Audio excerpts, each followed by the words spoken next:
Bob Bankin. He is the Joint Operations Commander for Demo 2, and Bankin previously flew on 2 space shuttle missions, STS-123 and STS-130, and also served a tour as Chief of the Astronaut Office. So here's a little bit more about the man who said testing out a brand new spacecraft is an astronaut's dream.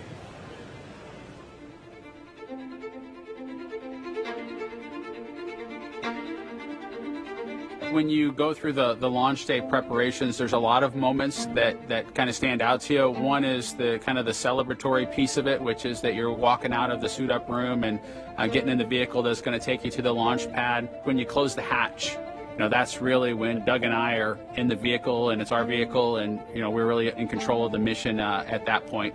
Test pilots, their task proved that man could fly into orbit around the Earth and return live and well to talk about it. There's always a balance of managing risk as you go forward to execute a test point and figuring out a way to collect the data. We hear a sound. Okay, is that sound an expected sound? Or we see a light, is that light an expected light? What's the source of it? Does it sync up with something else that's going on or not? So trying to dissect all of that in real time in your head is, a lot of things happen like that on launching of a vehicle. From St. Anne, Missouri, he is an Air Force colonel and flight test engineer. He flew aboard Space Shuttle Endeavour twice. Introducing NASA astronaut Bob Bankin.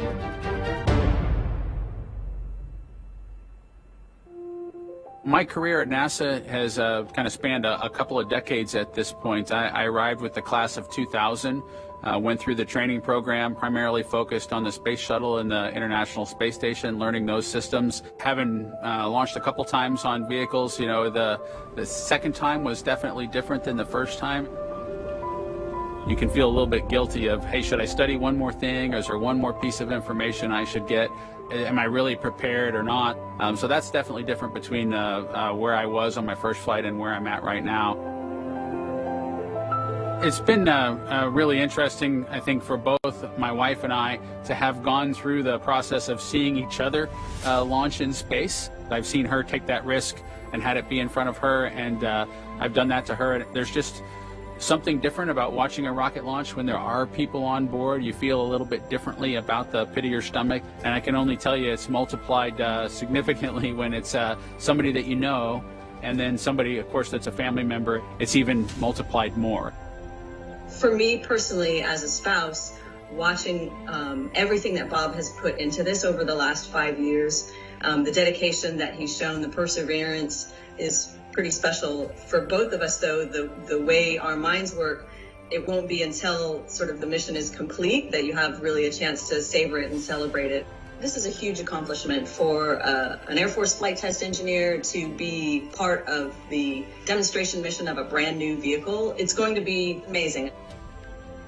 Without a partner that has that same appreciation, I think it can be challenging for some folks. There's a lot of work and a lot of time that takes away from family that that my spouse appreciates, and I love her for that.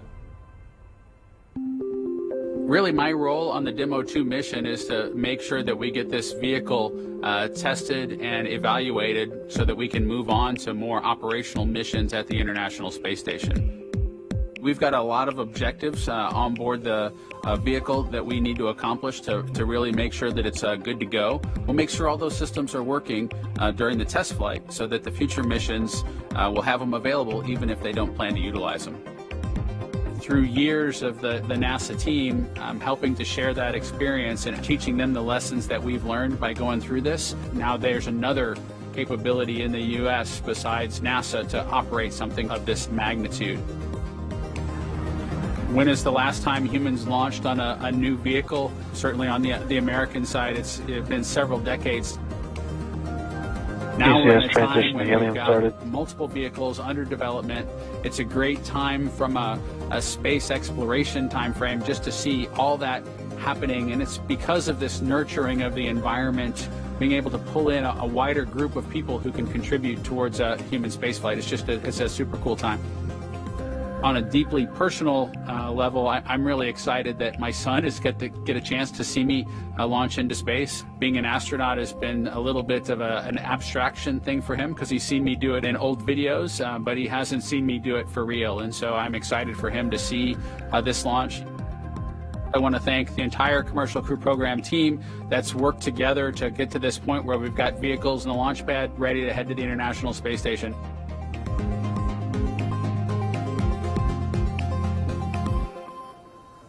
We're just over 49 and a half minutes away from launch of the Falcon 9 carrying Dragon to the space station. Right now, the launch director and the launch team are preparing for a readiness for launch poll. In this poll, the 13 members of the launch team will electronically indicate a go for launch. This is also the go for propellant load. Now, we're going to hear that in a couple of minutes, so while we wait, we are tracking you watching from all over the country. We're seeing large numbers of you logging on or tuning in from coast to coast, as well as around the world. We want to know, is this your first time watching a launch live? If not, how many have you seen before? Tell us using the hashtag LaunchAmerica from your favorite social media website. As for me, this isn't my first one. I've seen a lot, but every one is exciting. Now, coming up, we're going to go into a readiness poll, as I mentioned. Currently, right now, on other nets, the SpaceX launch director is checking to verify the Dragon team is ready and that the NASA launch management team is ready. They'll come back at about T-minus 47 minutes with instructions to the SpaceX Falcon 9 team to make their final assessments. Then they log into the procedure. It's a little different than the old days where you would hear a go, go, go, you know, position by position, all up and down the row. In this electronic age, everybody just clicks on whether they're go or no go. The launch director will then, at T-minus 45 minutes, summarize the end of the poll and will then provide instructions for the team. At the same time, we will begin getting ready for the crew access arm retraction, and we'll show you that on one of the screens that we've got up.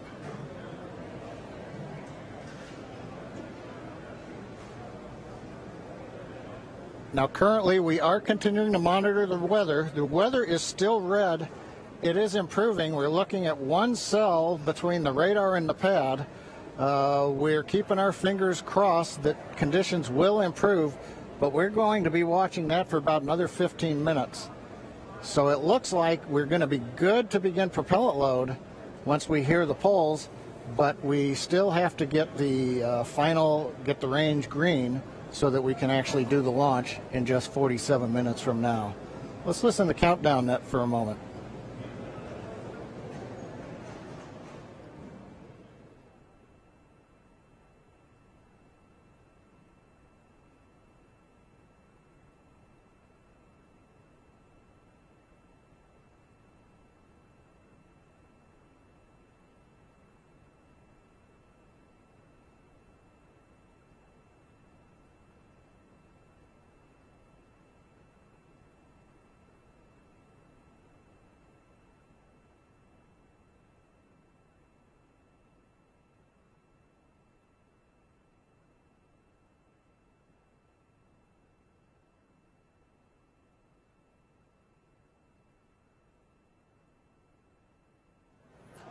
Right now, coming up on 46 minutes, 10 seconds before launch.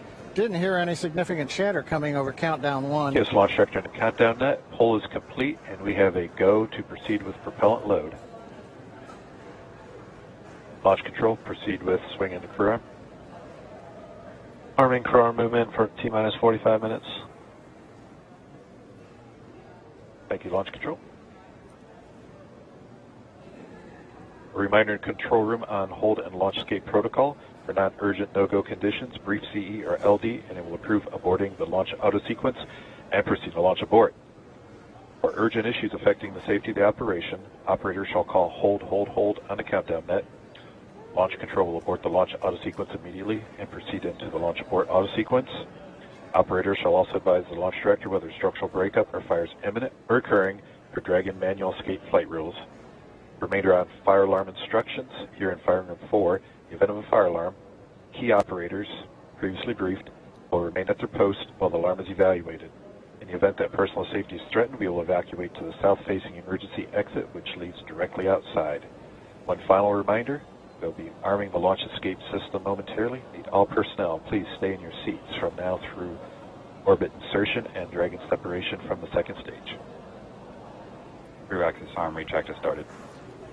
And you've heard Mike Taylor, the SpaceX launch director, give instructions to the team. We've also just heard the call. The crew access arm retraction is underway. Great view from the camera inside the White Room as we see the arm moving away from the Dragon capsule, one of the major events necessary to get down to T0. The next one coming up will be arming of the escape system on the Dragon capsule.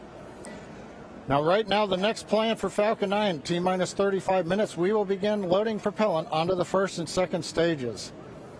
Now, currently, Falcon 9's looking good. Dragon's looking good. The range continues to be go for launch in terms of the clearance around the launch pad, both the air and the sea space. Looking at the flight corridor, the ground stations, the NASA tracking and data relay satellites are ready to support. And we just continue to monitor the weather. Our team is getting constant updates. We're monitoring weather data sensors around the launch site, looking to make sure that we can get everything into the green position. The one that we're mostly looking at right now is how much rain we're going to get between now and liftoff, whether it's just going to be mild precipitation that's within the rules for loading propellant. That's what the expectation is, but we're going to continue to watch that. So fingers crossed, but right now coming up at T-minus 43 minutes, 18 seconds and counting, everything but the weather's go, and the weather is trending in the right direction. So we've got our fingers crossed here.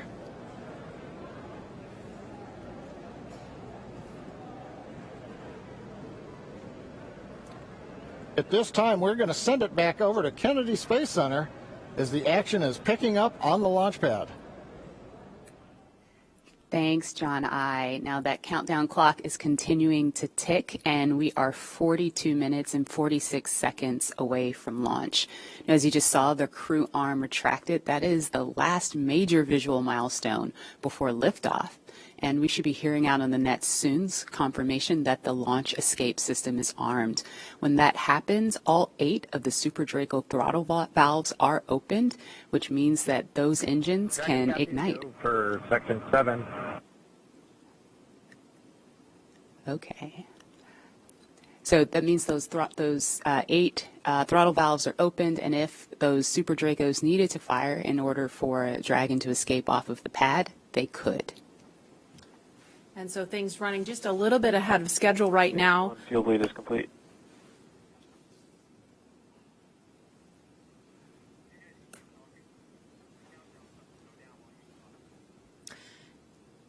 Now, we just saw the crew access arm retract just a minute ago. We saw NASA astronauts Doug Hurley. In 7.2, our visors are closed, and we're arming the launch escape system. So we just heard the astronauts confirm that they are about to arm the launch escape system. That happens just before fueling begins, which we expect to happen in just a couple of minutes. We saw Bob and Doug suit up a little over 3 hours ago. Then we watched them drive out to Launch Complex 39A. They were assisted by the SpaceX ground team with Crew Dragon ingress. That happened a little before 2 o'clock this afternoon. And then we saw the spacecraft hatch close. And again, just a minute ago, we saw the crew access arm retract. We just heard that the crew armed the launch escape system. And in just a few minutes, we are going to hear the call that they have started propellant loading.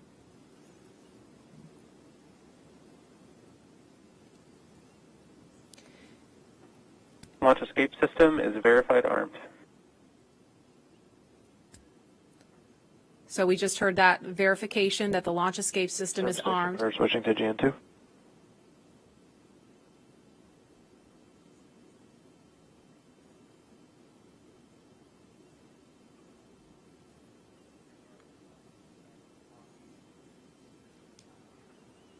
And we are going to send it over to Hawthorne to take us through prop loading. Jesse?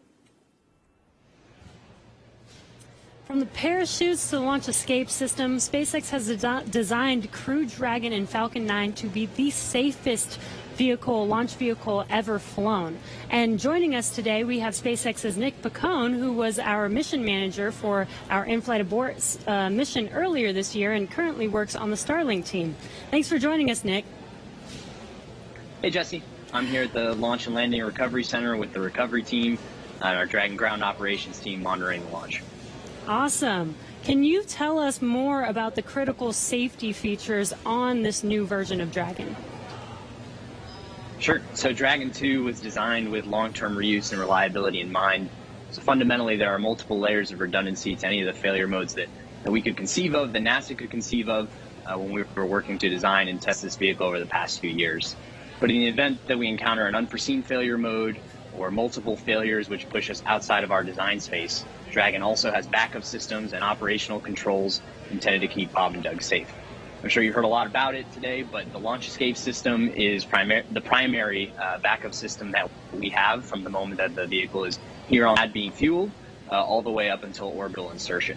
At a high level, the launch escape system, in the event of a major Falcon anomaly or emergency, will terminate Falcon thrust, separate Dragon from Falcon, and it'll use Dragon's 8 Super Draco engines to quickly pull the vehicle away from any kind of Falcon anomaly.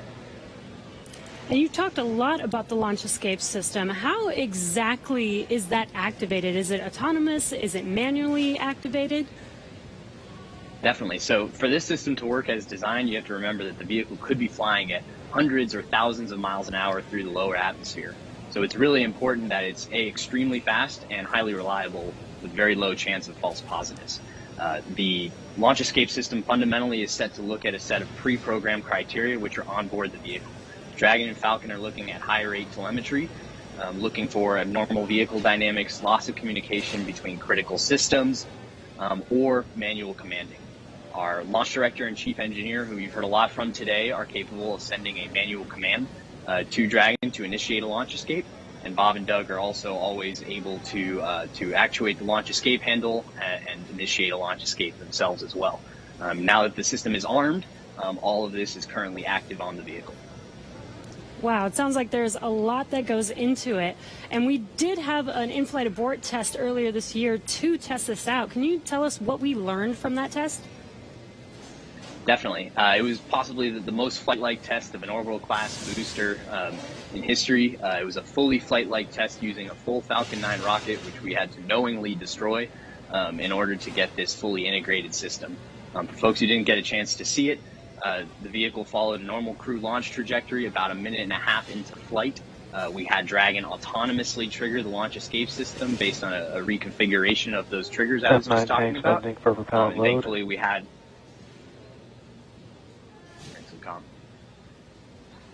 we continued through flight, had a successful parachute deployment and splashdown, and we did see Falcon rather spectacularly blow up about 10 seconds after separation. It's important to recognize that all of that happens from command to actual separation of the vehicle in under half a second. Wow, yeah, that sounds amazing. Thank you so much, Nick, for joining us and talking through those details with us. Enjoy the launch today. So we're going to send it back to KSC with Lauren. Thank you, Jesse. We are about a minute and a half away from propellant load. At T-minus 35 minutes, we should hear the call out on the nets that propellant load has started. So that's about a minute and 13 seconds away.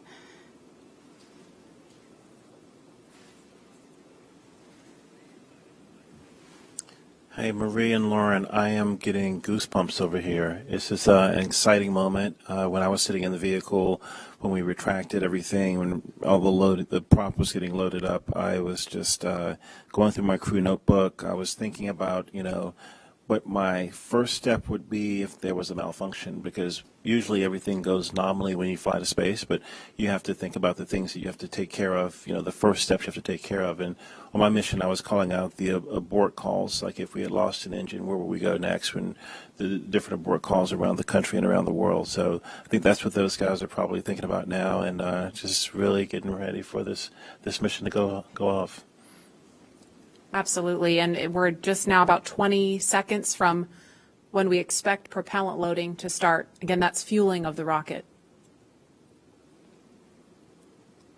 All All right, we're getting close. We should hear that call out any second now on the nets. So let's listen in. Propellant load has started. Fantastic. So prop load has started. We've started loading liquid oxygen on stage 1 and stage 2. And yeah, liquid oxygen and RP1, which is our rocket grade kerosene. So now that we are 34 minutes and 42 seconds away from the first launch of astronauts into orbit from American soil since 2011, we know that the launch escape system is armed, which happened just before fueling. Dragon prop load happened weeks ago, actually just a few miles down the road at what we call Dragon Land. And those propellants, which are MMH or monomethylhydrazine, that's our fuel, and NTO, or nitrogen tetroxide, that's our oxidizer, those not only feed the Draco engines that propel Dragon on orbit, but they also supply those 8 Super Draco engines of the launch escape system. So I have one right here, a little model. Oh, it doesn't come off the stand. Don't break it, Lauren. All right, I know, it's very nice. So as you can see, Dragon is actually broken up into 4 quads, and each quad has 2 of the Super Draco engines for a total of 8 of them. And as I mentioned, they are biprop engines. They have MMH and NTO as their oxidizer. Now, most abort systems from past space vehicles, I believe like Soyuz, Mercury, Apollo, they all had a pointy escape tower on top where there was essentially like a mini rocket engine or a series of rocket engines on top. And if they weren't used, that escape tower would have to jettison itself from the vehicle. If it was used, it would be used to lift the vehicle off of the rocket. Well, Dragon is a little bit different in that its escape system is actually integrated into the vehicle, and that's great for a couple of reasons. One less thing you have to jettison on a nominal flight, and so they're pretty dormant, just those throttle valves open unless they're used, and hopefully they never have to be. And yeah, I mean, the other thing that offers you is the ability to escape from the pad all the way to orbit. Right. Because if you jettisoned your escape system prior to that, you couldn't. So yeah, that's a little Dragon there. Again, right. New era, much safer design. Yeah, absolutely. Thanks for walking us through that, Lauren. Again, the launch escape system is armed. That protects Bob and Doug so that if something were to go wrong, they can shoot off of the pad away from the rocket and parachute to safety in the ocean. That is such a crucial safety capability. And so now we want to go over to Hawthorne for an operational update with John. Thanks, Marie. We are counting down those final minutes. Everything is still looking good on the Falcon 9 and the Dragon vehicles for an on-time launch, but weather is trending the wrong way right now. We're keeping our ears open in case we hear that the weather is going to be no-go for the rest of the count. Right now, we are counting down at T-minus 32 minutes. Stage 1 locks and Falcon 9 RP1 did flow rates begin are nominal. propellant load at T-minus 35 minutes, right on time. The propellants we use on Falcon 9 are a fuel, which is rocket-grade kerosene, also called RP1, refined petroleum. We use an oxidizer, and that's the super chilled liquid oxygen, or LOX as we call it. Those two propellants come together, but they don't light, so we need an ignition source to complete the fire triangle. For this, Falcon 9 uses a fluid called T-tub. You might see that just before first stage ignition, or maybe later in the second stage ignition. You get a green-colored flame as the T-tub comes out into the oxygen, and that ignites the main engines right before the rocket takes off or the second stage engine lights. Now, currently in the fueling, RP1 fuel is about 10% full on the first stage. That's the bottom 2/3 of the stack of the vehicle you can see on the left. The first stage is that long white cylinder at the bottom, plus that black cylinder called the inner stage. That's the entire first stage that we're loading with LOX and RP1 kerosene. That's the part that comes back to Earth. The second stage just above it, the white cylinder, and then above that will be the Dragon trunk and the capsule.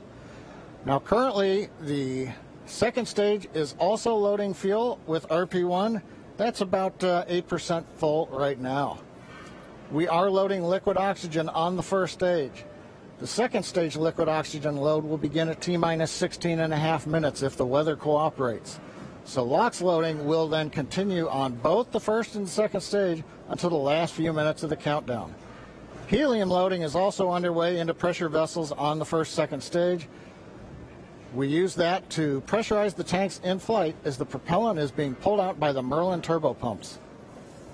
Dragon on board the spacecraft. You can see the astronauts are monitoring systems while propellant is loaded into the Falcon 9. Now, when we Stage flew one cryo-helium load the has first started. demo flight last year and then the in-flight escape test earlier this year, the sounds inside the Dragon capsule were recorded. So as part of the training, the sounds of the propellant loading were played back to acclimate the crew to what they're experiencing now. I'm listening to some discussion on one of the back nets, trying to track where we are with the weather criteria. We're just passing another weather gate right now, trying to see whether or not the conditions are go. In certain situations, when the weather is no-go, you have to wait 30 minutes, and we are now inside of 30 minutes. But if the cloud moves away, if the conditions improve, we may be able to continue the countdown for another 14 minutes and reassess. So we're waiting to see whether or not we can continue the count. Currently we are. The range, they're ready to support with no problems in the air and the sea space area. But again, the weather, that's the one that's looking bad, and we're going to continue to listen. And as a reminder, today we have an instantaneous launch time.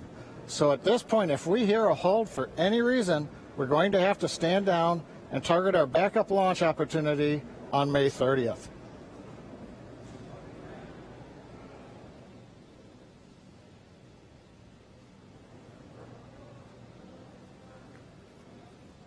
For Demo 2, Bob and Doug's flight to station will take about 19 hours, and their journey is fairly similar to the trip our cargo Dragon makes back and forth to the International Space Station, with two noticeable differences: docking and splashdown.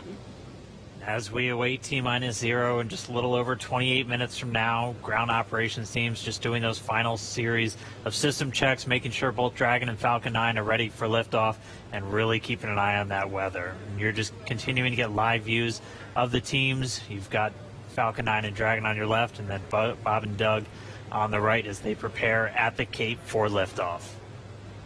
Once we hit T0 and a successful launch occurs, we will watch Falcon 9 and Dragon make their ascent until Falcon 9 and first and second stages separate and send Dragon on its way to the space station. And once it gets on orbit, mission operators will prepare Dragon for on-orbit operations, where Dragon will execute a series of burns that are going to gradually raise its orbit to align more closely with the International Space Station. And you're seeing some of that track in the animation on your screen right now. After doing enough of Dragon, those burns, SpaceX they'll put Dragon... update. Oh, sounds like we're going to get a weather update real quick for the crew. Go ahead, SpaceX. Yeah, we're currently just evaluating a constraint on the field mill rule, which looks at lightning energy dissipation. We expect to have an update at about T-20 and more information there on whether we would be able to continue into the prop load or scrub at that time.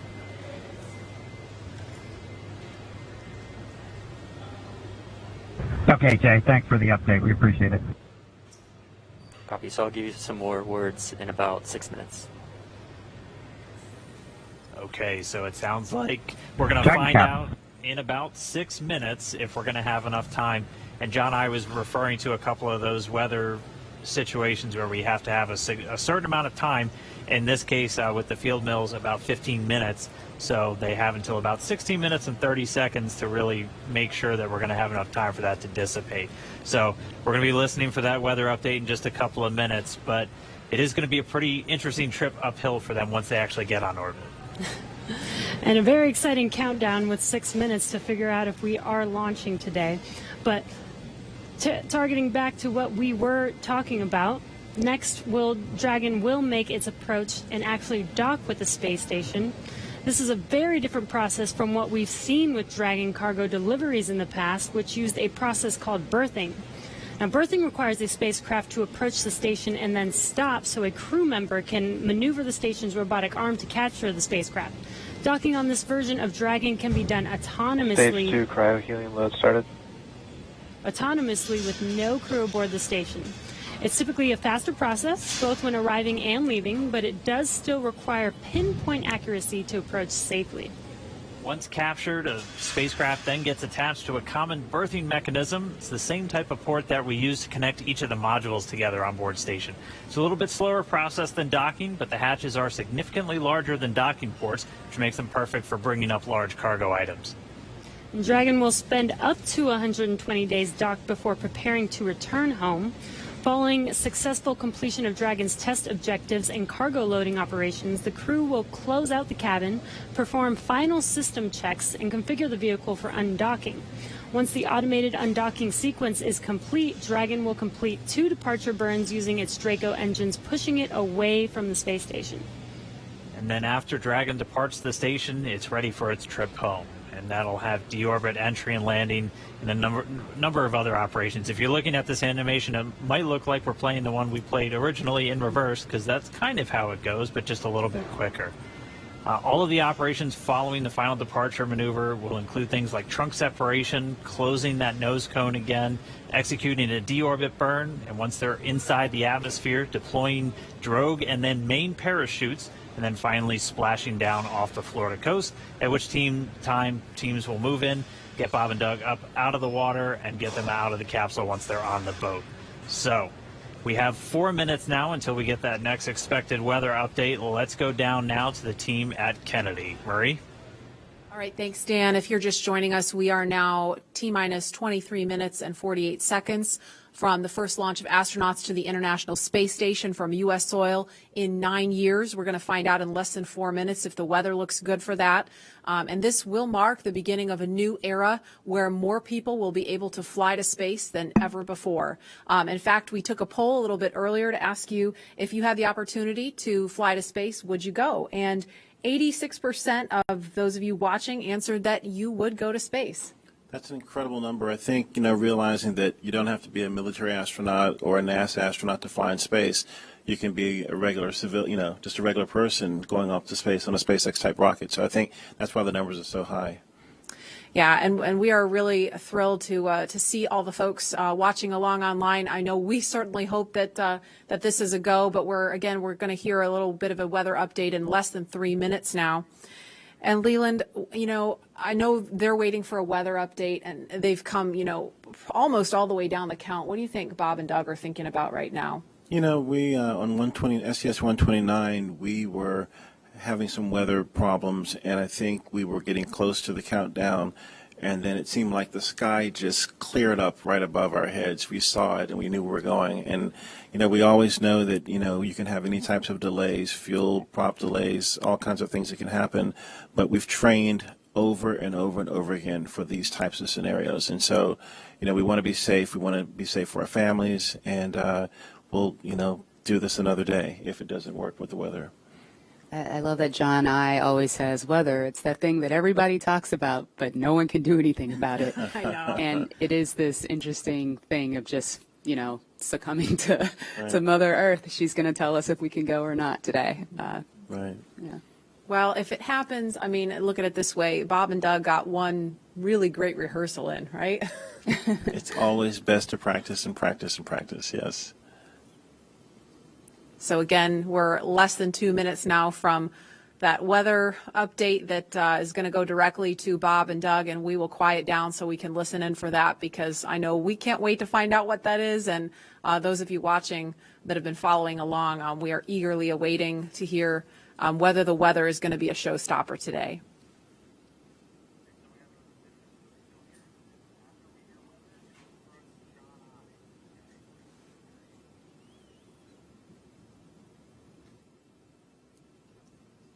These clouds can seem really deceiving at times, right? You see the blue skies peeking through and you think everything's fine, but you just don't know. That's why we have those launch weather officers. Absolutely. And I know, we've talked about it before, but it's not just the weather in Florida that they're looking at. They've got to look at weather downrange. If they were to have an abort in flight and they needed to come down somewhere in the ocean, they need to consider what the weather's like out there, because recovery teams have to go out and get them in a situation like that. So there's so many variables, and that's why not just with this flight, but with every human space flight we've had in the past, there's always a very good chance of a scrub, because you do have so much criteria. that you have to meet. And we're going to listen in now. We're just seconds away from a weather update. Stage 2, RP1 load complete.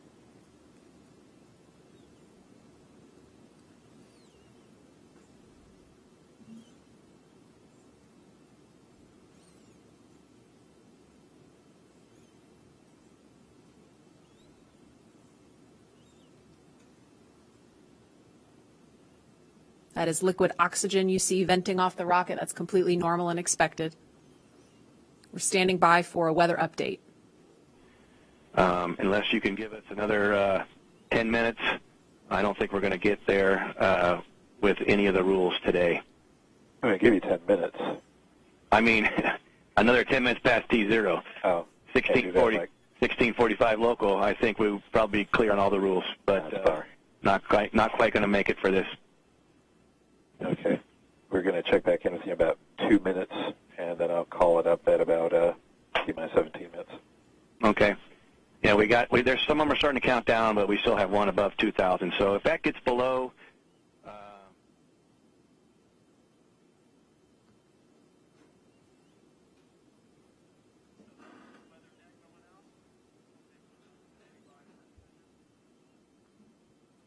And that didn't sound great right there. That was the weather net going out, but we're still standing by for a final decision.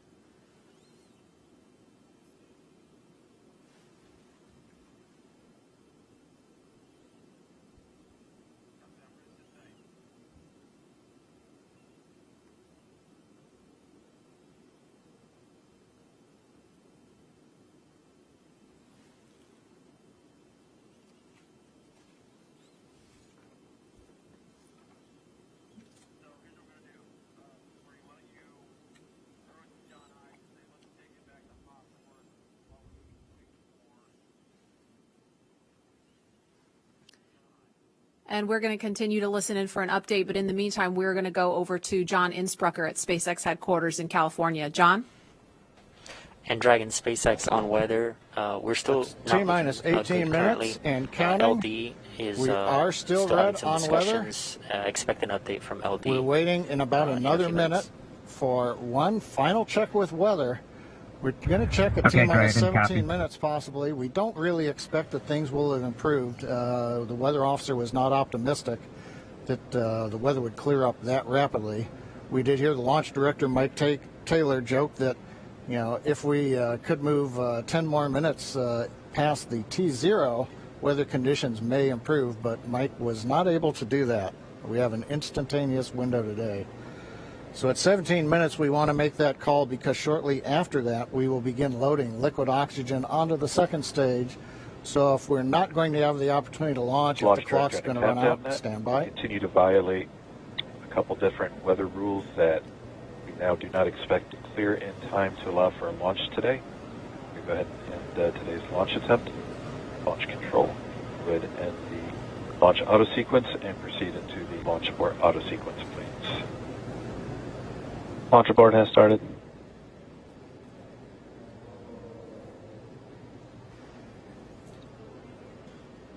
And Dragon SpaceX, unfortunately, we are not going to launch today.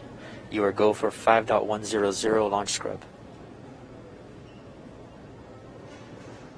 5.100. It was a good effort by the teams, and we understand, and we'll meet you there. Copy all.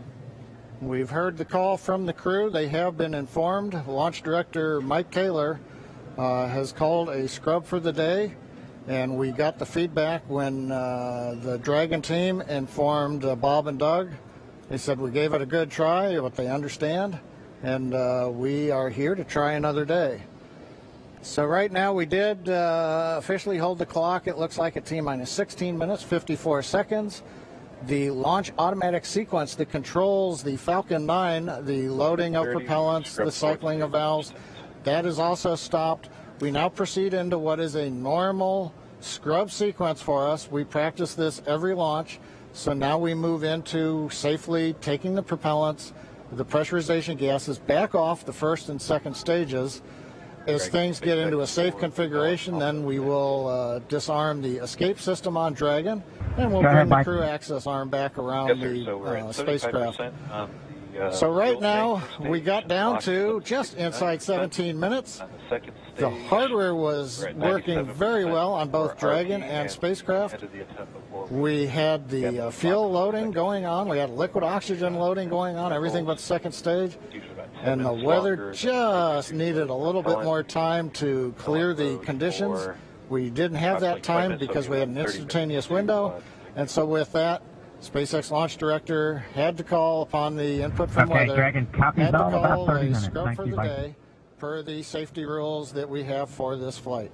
So right now the team is undergoing the post-scrub operations on both Dragon as well as Falcon 9, working with the range.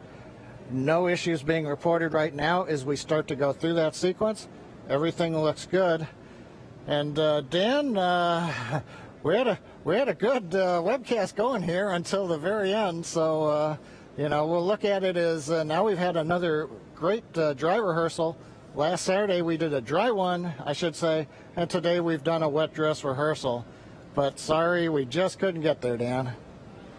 Yeah, thanks, John I. And obviously, we can't control the weather. We came right down to the wire there, hoping we could just squeeze in between those cloud systems to get a launch today, but it wasn't to be. But it doesn't mean we're done. We're going to have another attempt coming up in just 3 days, so we're going to be doing this all over again, essentially, on Saturday, on the 30th. And that launch attempt is going to be coming at 3:22 p.m. Eastern Time, so a little bit earlier in the day. It's going to look largely the same to everything that we saw today, with the crew waking up, going through suit up, making their way to the pad. So we're going to feel a lot of deja vu, I think, on Saturday. Yep. But still exciting. Safety is always first, so if weather was not there for us today, hopefully Saturday it will be there for us and we will have a safe launch on Saturday. Yeah, the initial weather report still had us at about, I think, a 40% possibility of violation. So weather a little bit better, but we're still going to be kind of rolling the dice. It is Florida in the spring and summer, so storms are always a possibility. Mm-hmm.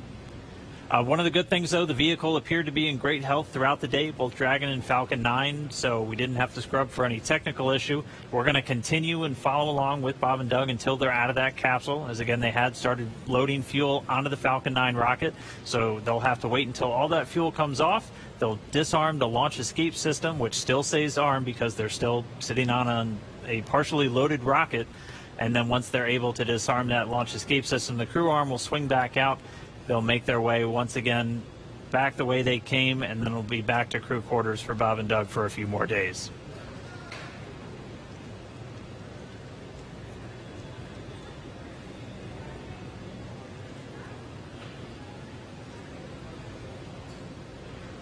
But if you're just now tuning in, wondering why we're not still counting down, we did have a launch scrub today. We were just a little under Stage 1 17 launch minutes. and fuel flow rates are nominal for offload. Expecting about a 40-minute offload time. And so that call out, the LOX, the liquid oxygen fuel pumping out of the first stage of the Falcon 9, everything looking good with that. Expecting about 40 minutes for all that fuel to come off. So again, once that fuel comes off, Bob and Doug will be able to disarm the launch escape system, and that crew access arm will swing back out, and they'll be able to make their way back down and then over to crew quarters. So unfortunate scrub today because of weather. That was the one thing we were tracking from the moment we started today, watching Bob and Doug get suited up for their launch. We did abort today's launch, or scrub today's launch, with a little under 17 minutes to go until our T0 time, which was 4:33. So that's going to move us to our next attempt, which is coming up on Saturday, and that time is going to be 3:22 p.m. Eastern time, so a little bit earlier in the day for Bob and Doug and for everybody else watching around the world. They're still going to have a 19-hour flight to station if that's when we launch, and a lot of the stuff that we saw today is going to look very similar, but we're just going to have to try again, cross our fingers, hope for a little bit better weather the next time. And again, this goes with every launch. We do track everything all the way down to T0 to make sure that everything is go, making sure that the range is go, weather is go. So this is standard procedure. We always tend to make sure that we have a backup day, launch day, in case we do have scrubs like today. So this is pretty normal and standard. Nothing to be worried about. Again, we do this for the safety of our vehicles, as well as today we had astronauts on our vehicles. So even bigger reason for us to make sure that we have safe weather for them to fly. And just a reminder for everyone still tuned in, it takes about 40 minutes for all of this propellant to come off of the Falcon 9. And while it is offloading, that launch escape system on Dragon, which is designed to pull the capsule away if there's any issue with the rocket or anything on the pad, that is still armed. So we're going to continue to stay with this until all the propellant's off, and then we'll see the launch escape system get disarmed. Bob and Doug will be able to open up their visors again. The crew access arm will swing back out and link up with Dragon, and they'll make their way off and then down the tower at the pad. But if you're just now tuning in, no launch today. We did have to scrub because of weather. We're going to be moving to our second attempt on Saturday, just a little bit earlier in the afternoon. Just going to continue to stand by as this propellant comes off. We heard a call that everything was going nominally or as expected so far. And then once all the propellant's off, we should see Bob and Doug make their way out of Dragon shortly after.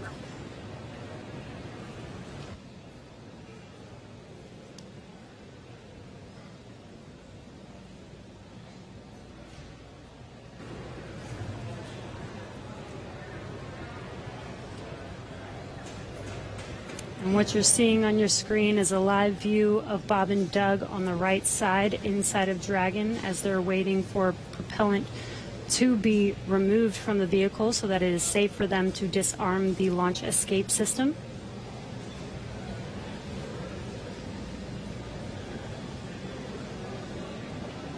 And this will take a bit of time, so we are going to stay live with you to watch this as they exit the vehicle eventually and come down from standing down on launch today. Up until the point of the scrub, we had a really clean countdown. Weren't tracking any issues with Falcon 9 or the Dragon spacecraft, so always a good thing to see. We did have to scrub because of that weather. To be a little bit more specific, we were still in violation of one of the weather criterias. It was the strength of electric fields in the atmosphere that the 45th Space Wing and other weather operators are monitoring around the launch pad. And that's one of those rules where we need a certain amount of time if we're in a violation. In this offloads are case, nominal, roughly 50% on stage 1 LOX and fuel, 85% on stage 2 fuel.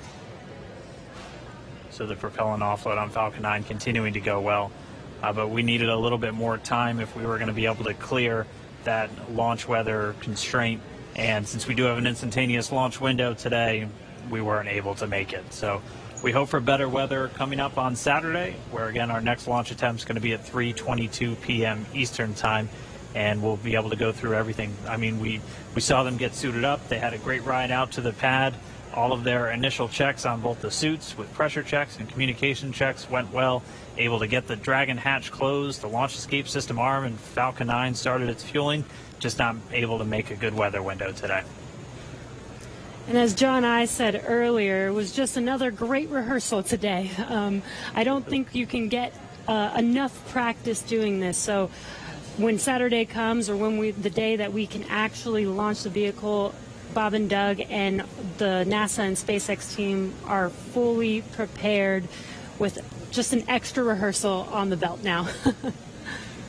Yeah, as we had talked a couple of times throughout our countdown, the weather is a lot more complex when we're launching humans. You have some more stringent requirements in place, not only around the pad, but in the case of this launch today, we were also looking at whether the entire ascent corridor, as we call it, so basically the entire way that they were flying up the east coast of the United States in this launch today, we're monitoring that weather because those are areas that if they have an ascent abort, or basically Dragon firing off of the Falcon 9 while they're flying into space, we have to make sure that conditions are good in the sea states around those areas, just so they're not going to be landing in the middle of a hurricane, which we did have a tropical storm forming right off the coast of South Carolina today, just to help complicate things a little bit. And people might be asking, if we knew the weather was going to be a little iffy today, why continue to count down? Well, that is the reason why we do all these checks all the way to countdown. In Florida, the weather is, pretty sporadic. Sometimes a thunderstorm or hurricane will pass through. Within 20 minutes, it's gone, and we could have clear skies for a safe launch. We continued as scheduled. Standard procedure again to just continue to monitor weather all the way down to the last minutes of the count, and we see what happens. So today, unfortunately, we did scrub for weather, but we will attempt again this Saturday on May 30th.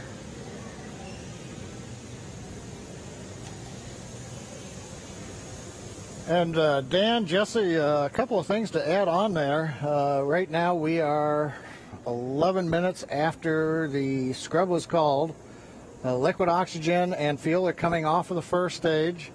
Hard to tell from the view. It's still a little misty around the tank because there's locks on board. But we're between half and a third of each of the fuel and LOX tanks filled on the first stage. So propellant coming out right per plan. The second stage fuel tank is offloading. That's going slower, but it's also a smaller tank. It doesn't take very long to either load it or to offload it. The other thing that we're working on is the high pressure helium spheres as well as the nitrogen spheres for the landing leg system. The pressure will be brought down on those, eventually getting it down low enough to where people can re-enter the pad area. So right now the team is preparing, once they get permission, the SpaceX ingress-egress technician team will come back inside the caution area around the pad, make their way up when conditions are right, open up the hatch and assist the astronauts out of the Dragon. I'd like to point out that for those who are wondering whether or not, having gone through this, putting propellant, pressurization gases on, getting fairly close to launch, whether that has done anything to wear out the Falcon 9 or the Dragon, the answer is no. If you can recall, the Falcon 9 is designed for at least 10 flights, and about the time we get up to a 10th flight, we'll be doing testing to find that we probably got enough margin to continue keep flying. So this is the very first flight of a new first stage and a new second stage. So we haven't even gotten through the first flight. And in all of our margin calculations, we also take into account the fact that we may scrub a launch. So even today's operation, where we have pressurized and we have stressed the vehicle a little bit, that's taken into account in our design and our qualification testing. The other good thing is that the most stressing part of the flight for the Falcon 9 on the first stage is the re-entry. So we didn't even get through that. So we're sitting here on the pad. It's a fairly straightforward situation and not stressing on the Falcon 9. And on the Dragon spacecraft, with the human rating factors to carry crew, there is enough factors of safety, margins of safety, redundancy, that just having two people on board and closing the hatch and even pressurizing the propellant system does not eat into the margins of the Offloads continue nominally, 30% on stage 1 So launch, right now everything's continuing to stage one offload. fuel. The automatic sequences that we use routinely, both at the launch sites, Kennedy Space Center, Cape Canaveral, even Vandenberg Air Force Base, as well as in our Texas test site for first and second stage. Those sequences are running. Propellant is coming off of the vehicle per plan. And we see Bob and Doug up in the Dragon spacecraft, just waiting when we can get up there, open the hatch, and help them egress and come on back down the tower. And the other thought I had, Dan and Jesse, is right now we are coming up on what would have been T0. And I'm wondering 10 minutes from now whether the weather officer would turn around and say, yes, it turned good. You just didn't have a long enough window. We only had 1 second and we needed 10 minutes. So we'll have to ask offline and say, hey, did the weather conditions improve? And one thing I'll tag on to that Dan was mentioning and Jesse was talking about, the launch opportunities. the launch window does move earlier on Saturday a little bit. So it just happened to be Orbital Dynamics said today, if you want to go to the International Space Station and you want to launch northeast, which is the approved trajectory, you have to go right at 4:35 p.m. Eastern Daylight Saving Time. You pick another day, the T0 moves. It's just luck of the draw. We might have been doing this at 8 in the morning when we were getting lightning, or we could have been doing it a few hours from now when conditions may have been acceptable. So in the end, we can all look at Isaac Newton and Johannes Kepler for orbital dynamics telling us when do we launch, and that stuck us right in the middle of a period of bad weather. So there's my science lesson for today, Dan and Jesse. Appreciate that, John. That helps soften the blow of just moving past that T-0 time. But for anybody, if you're just now tuning in, wondering why Falcon 9 is still sitting there on the pad as we move past that T0, we did have a scrub for weather today, just not able to clear all of those constraints. We keep a very close eye on the weather around the pad and their whole way Dragon uphill. SpaceX for weather.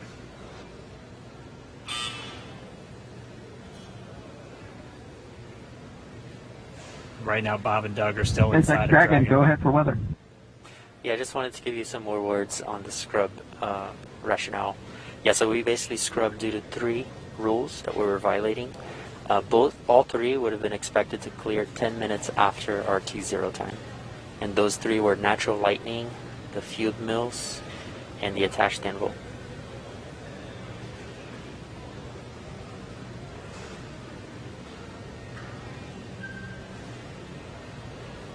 Yeah, we copy, Jay. We appreciate that update. We could see some raindrops on the windows, and just figured that whatever it was too close to the launch pad at the time we needed it not to be. So we appreciate that and understand that everybody's probably a little bit bummed out. It's just part of the deal. Everybody was ready today, and we appreciate that, and the ship was great. And we'll do it again, I think, on Saturday. Copy all, and yeah, we concur. And appreciate your resilience sitting there in the vehicle for us. We got the easy job. Nothing better than being prime crew on a new spaceship.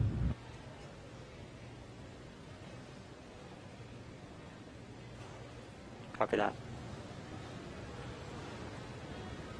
All right, some great words from Bob and Doug. They're feeling good inside Dragon. They'll be ready to go when we make our next attempt on Saturday. Right now, we're just still waiting for all of the fuel to come off the Falcon 9 rocket.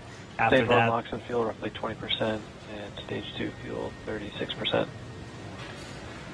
and so that call right there, we're still at a little over 20% on fuel, RP1, and LOX, liquid oxygen on the first stage, and then at about 26% on RP1 on that second stage. So again, it takes about 40 minutes once the process starts, so we should have right around 30 minutes or so until all that fuel's off. And then the crew will get the go to disarm the launch escape system. We'll see that crew access arm swing back into place, and they can begin to egress or get out of the Dragon spacecraft.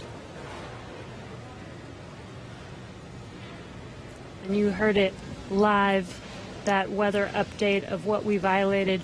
We were just 10 minutes off, unfortunately, but again, today was an instantaneous launch. And as John explained, it's due to the orbital mechanics and making sure that at the time we launch, it will allow us to get to the space station on time and accurately. So you can see on your right screen, Bob and Doug are patiently waiting. They do still have their visors on and still strapped into their seats. The launch escape system is still armed right now as we are offloading fuel and will not disarm until prop offload is complete. And this is just to ensure the safety of Bob and Doug and make sure that they can egress safely from the rocket.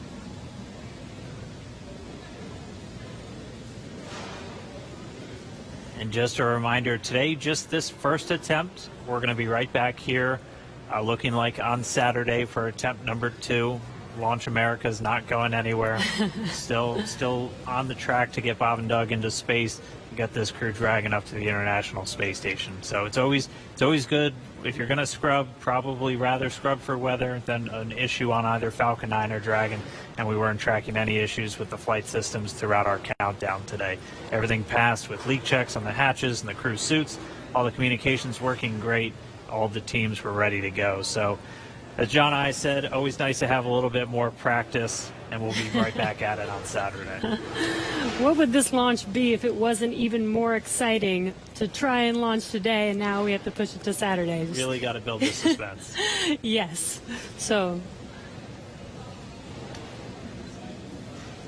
Hey, Dan and Jesse. Another thought crossed my mind while I'm watching the diagram here showing fuel is just about off. First and second stage were down under 10%.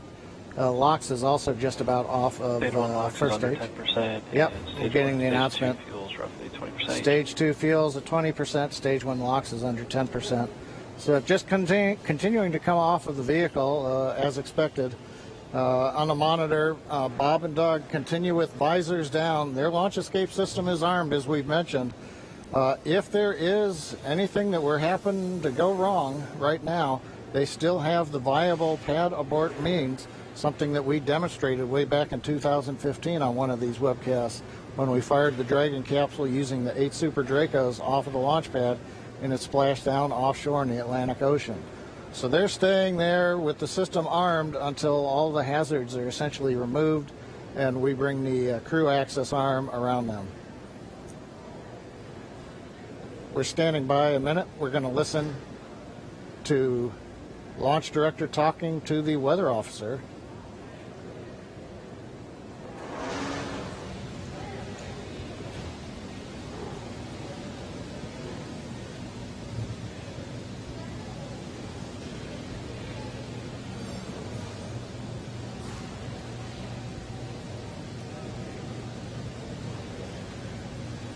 If you're just now tuning in, we did not launch today. We did have a scrub because of weather, but as we were saying, we are looking forward to trying this again on Saturday. Our launch time on Saturday will be another instantaneous window, so we'll have to have the weather cooperate again, and that launch time will be at 3:22 p.m. Eastern. I think our last weather update put us at about 40% probability of violation. John and I can check me real quick. Yeah, Dan, what I saw coming out of the Air Force was 40% probability of violation, I believe. It's always tough because they report in terms of violation, and the optimists have to subtract that from 100% to go, hey, 60% chance, I'll plan my picnic. We were listening, the SpaceX launch director, Mike Taylor, was talking to the launch weather officer asking about the 3 criteria that scrubbed us today. It sounds like in another minute or two, the Lightning and the attached anvil cloud rules will clear. The field mill rule, charge in the atmosphere, is still bouncing around, and so, hey, we may need several more minutes before that one would clear. So we'd need even longer than 10 minutes in the window today, it looks like, for all the rules to clear. That brings up what I wanted to mention a little while ago. I got lost listening to the weather brief. But there are a lot of folks that are going, why an instantaneous launch window for Falcon 9 and Dragon? Now, typically when we go to the space station, when we do the mission planning, it's an instantaneous window. There may be enough performance in the rocket to launch somewhere in a 5-minute period, but you've got to pick a time in there. But in the case of Falcon 9, once we start propellant load at T-minus 35 minutes, it doesn't matter so much if you can move 5 or 10 minutes left or right, because the whole sequence is scripted. We do the flight analysis assuming that the temperatures of the propellants are below a certain amount so that we know how much performance is available to the rocket, how much margin we're going to have. So essentially, if you start the countdown, 4 hours, 8 hours out like we were doing today, and you have a very short window, once you get into propellant loading at T-minus 35 minutes, you have to go as soon as you get to 0. We don't have the ability to stop the countdown, wait 5 minutes. Now all of a sudden the liquid oxygen starts warming up from 340 degrees below 0 in the ground system. and that changes how much performance you get carrying into orbit, and we don't want to cut into those margins. Now, if we had had something like a 4-hour window, which some communication satellites have, we could actually get down to almost zero, hold the count, detank the Falcon 9, wait a while, it takes us about an hour and a half, reload a whole new batch of cold liquid oxygen and fuel from the big storage tank that we've got there at Pad 39A, and try to launch again. But in that case, you have to be able to launch, about an hour and a half or so later after you scrub. And in the case of the International Space Station, an hour and a half from now, it's nowhere near where we need to be to get to orbit with the performance of the Falcon 9 and the Dragon. So today it's a combination. We start the day with a 1-second window. Yeah, just informing you, it's but been once 2 we hours, get inside of 35 minutes, it becomes an instantaneous window for the Falcon 9, regardless of what the customer may be able to give us. So there's a little explanation for folks who are wondering why we have such a tight window. Right now, it looks like we are bringing the last bits of fuel off of the stage, and liquid oxygen is just about off of the stage. So things are clocking right along per the 40-minute timeline. Everything looks good, and we'll wait to hear that we're clear, and then when we get the call for Bob and Doug to go ahead and disarm launch escape system, and the crew access arm will watch come back out, center itself around the Dragon hatch, and then the ingress team will go up there and open the hatch. Thank you for the science lesson, John I. Hey, no charge. Much appreciated. We did hear a quick call to the crew there. We should be just under 10 minutes away from that prop offload completing. It looks like we're just tracking Stage 2 the fuel RP1 offload is complete. And there we have the confirmation. Stage 2 offload's complete. And we should have now just the RP1, so that densified propellant, or the RP1 is kerosene. We should be under 10%, a little under 10 minutes until that's off. And then we'll step through those events we were discussing, where they'll be able to disarm the launch escape system, get the arm back out there, and Bob and Doug can begin to exit the Dragon spacecraft.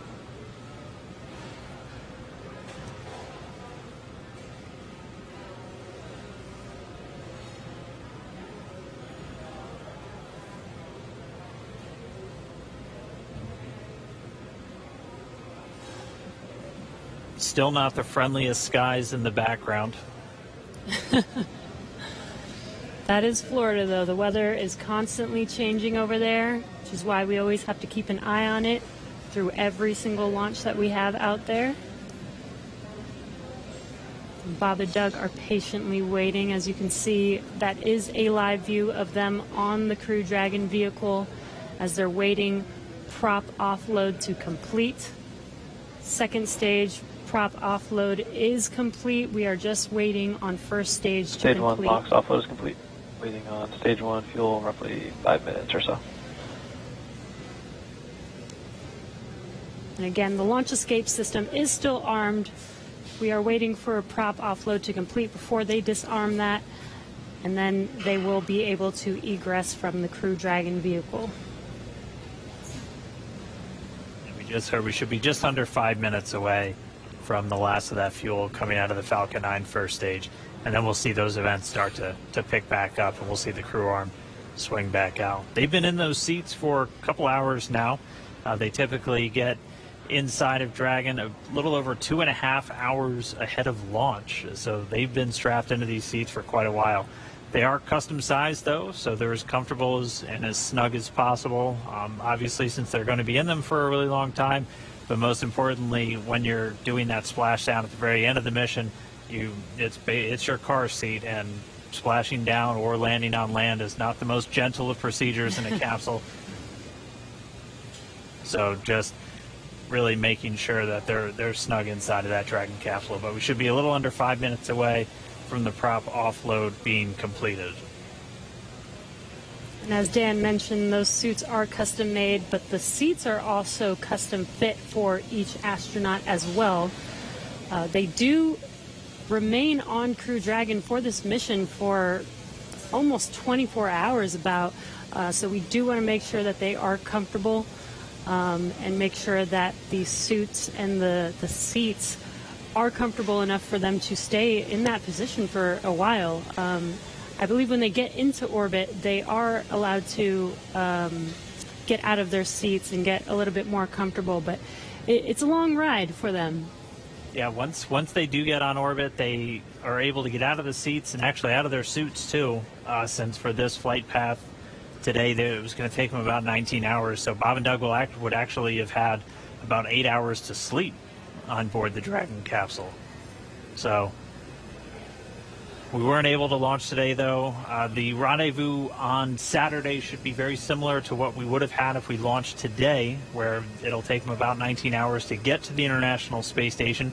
So they'll launch, and they'll have a number of different events that we'll be able to walk you through, including manual piloting of Dragon and just really putting the spacecraft through all of the paces before it arrives at the International Space Station. Because, again, this is a test flight, and this is this last test before we certify the Dragon spacecraft for regular crewed flights, which will just be bringing up those long duration, 6-month, maybe even a year-long missions.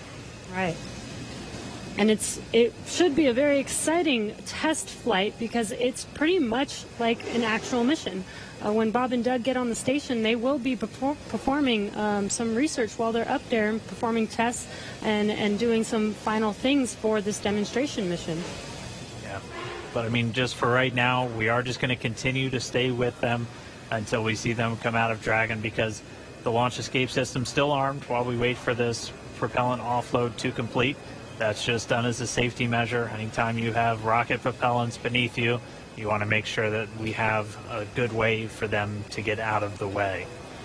And so we should be within just a couple of minutes for that final bit of RP1 coming off the first stage, and then we'll hear the crew get the go to disarm that launch escape system. We'll see the crew access arm swing back in. But if you're just tuning in, expecting them to be in space, we did have a scrub today due to weather. Our next launch attempt is going to be this Saturday, May 30th at 3:22 p.m. Eastern Time. And just like we did today, we're going to be bringing you every single step of the way. It's going to look a little familiar if you watched all of today's, but it's going to be just as exciting. I can imagine it might even be more exciting with all the anticipation that we've hyped this launch up for, with already going through it all today. But again, the more practice we have, the better off we will be. Hopefully next launch attempt we will have a flawless launch and actually be able to lift off with good weather. Yeah, weather is going to be the big thing that we'll continue to watch. That was the culprit today for our scrub. And our initial weather reports already looking at about a 40% probability of violation. So as John and I was saying, the optimists in us have to say that's 60% good. So we're going to look at the good side of this, and that's roughly what we were in the days leading up to this. We won't have a rogue tropical storm forming off of South Carolina on us on Saturday, but Florida weather will always be dynamic, so we'll just continue to track and hopefully get a good chance hit that window on Saturday. And just a reminder, everything else on the vehicle and for the mission was looking good today. It was just the weather, which, as John I said earlier, and Lauren even referred to him mentioning this, weather is the one thing that we actually cannot control on our missions. So unfortunately, it did cause us to scrub today, but the vehicles are healthy. Bob and Doug were ready. And they should be ready to go again with the next launch attempt on Saturday.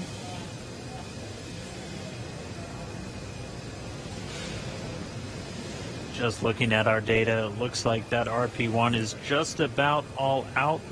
So we'll just kind of stand by for a few more moments. Hopefully we get that call soon, John I. Yeah, I was going to, while we're waiting to hear the call, that the last percentage of fuel is off. I was going to comment on Jesse's discussion about it was just the weather.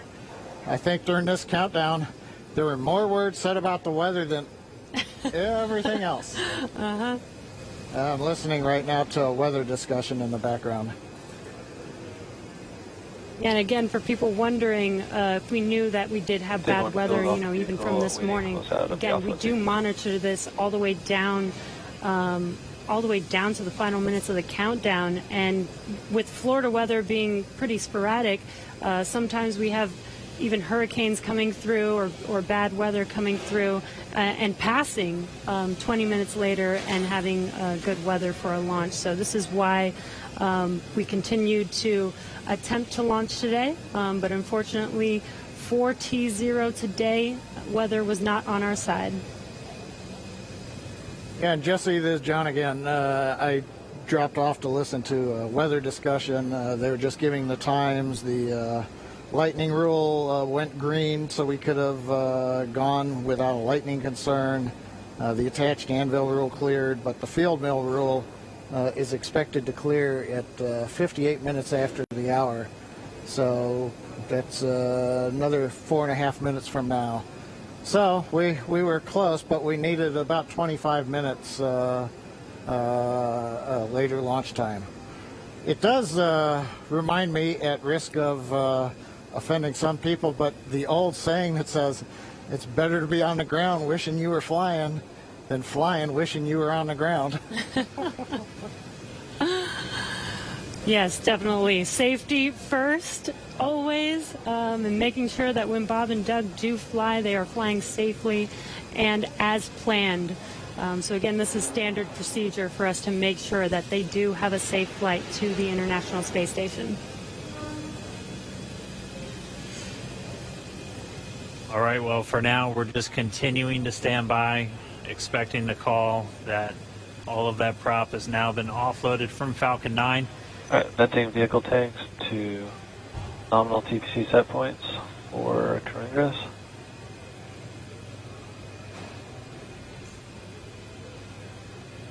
At this moment, the launch escape system is still armed. Once the prop offload is complete, that'll be the next step in our procedures to have Bob and Doug begin to make their way out of Dragon.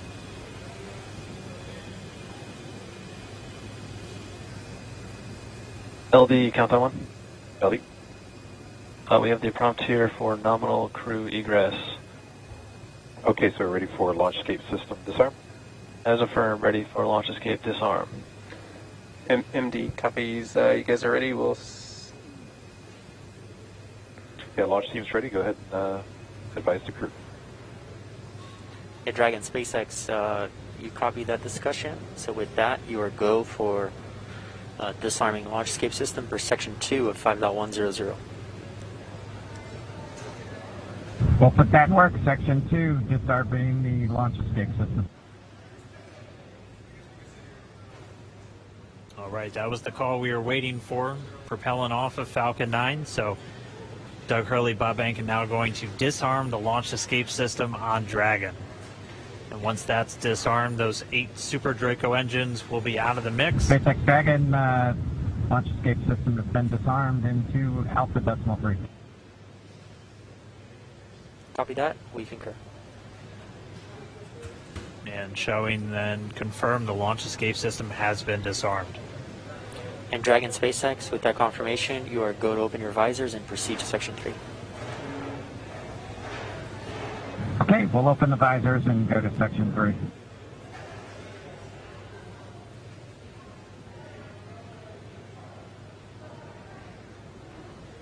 As you heard and you can see, Bob and Doug can now open their visors and get ready for exiting the vehicle. Again, they kept their visors on while the launch escape system was armed, while prop offloading was continuing, and that is just to make sure that they are safe. Now that there is no more propellant on any of the vehicles, they are safe to have disarmed the launch escape system and now are getting ready for that crew arm to swing back the hatch to open and for them to egress. SpaceX Dragon with an update. We're holding in 3.4 and we're ready for seat rotation when you are. Copy that. We'll wait for the closeout team to open the hatch and verify clearance, and then we can execute seat rotation.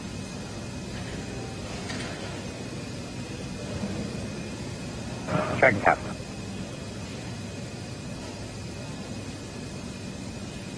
And there's that crew arm swinging back towards Dragon. Once that crew arm is in place, they will be able to open the hatch on Crew Dragon. Bob and Doug's seats will rotate back out of launch position so that they can safely get out of their seats and egress the vehicle. And we heard they'll have what they call nominal egress, so just the normal procedures for getting them out of the capsule. That means the same closeout team that was there to get them in will be able to assist as they come out. They'll arrive and get that hatch open, and then they'll be able to rotate the seats. That'll rotate Bob and Doug pretty much forward, where they'll be in the original position that the seats were configured when they made their way into Dragon. It just gets them a little bit out and under the displays and makes getting in and out of the capsule a little bit easier. They've been in those seats for about 3 hours at this point, so definitely a long day for the crew as they woke up about 6 hours prior to our T-0, had their breakfast, which we confirmed was steak and eggs, at least for Doug Hurley. And then they proceeded through all of the suit up and the trip to the pad, making their way inside Dragon, where they've been for about the last 3 hours at this point. We were on track for an on-time liftoff right at 4:33 p.m. Eastern Time, but did have to scrub a little under 17 minutes before launch due to weather. So for now, we've offloaded all of the propellant off of Falcon 9.